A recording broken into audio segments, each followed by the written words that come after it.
And our top focus right now, Russian President Vladimir Putin has reaffirmed Russia's strong opposition to Ukraine joining NATO, calling the prospect unacceptable and a direct threat to Russian national interests. Speaking in Beijing during a meeting with Slovak Prime Minister Robert Fico, Putin emphasized that while Moscow has never objected to Ukraine's potential membership in the European Union, NATO expansion is a different matter entirely. He also dismissed growing fears in Europe that Russia could expand its military campaign beyond Ukraine. We have no intention of attacking anyone, said Putin. He accused the West of attempting to absorb the entire post-Soviet space and insisted that Russia's military actions are strictly defensive and aimed at protecting its national interests. Addressing the ongoing war, Putin stated that Russia is now responding seriously to Ukrainian attacks on its energy infrastructure. Putin also alluded to past dialogue with the United States, mentioning discussions held in Alaska, though he did not elaborate. While some reports have suggested potential cooperation between Russia and the U.S. regarding the Zaporizhzhia nuclear power plant, there is no verified evidence of such talks.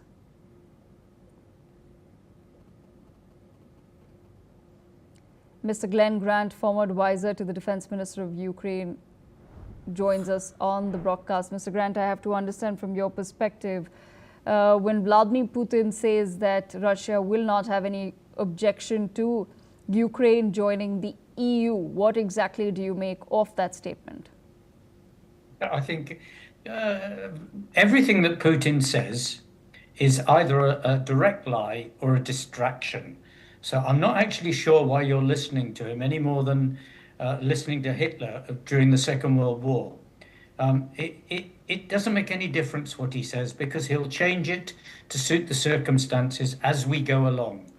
And his aim at the moment is to create the maximum distraction from people to either away from the peace process or away from the actions that Russia is actually taking at the moment.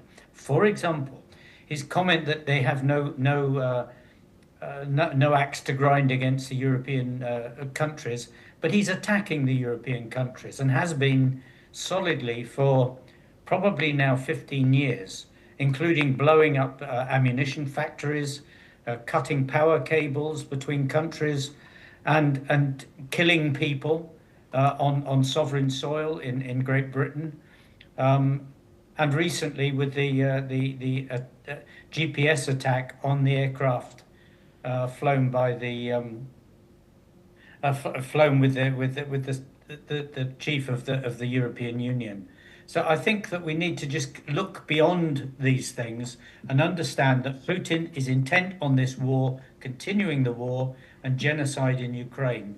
And that's the big picture. And we need to focus on the big picture, not what he's saying in detail with small things.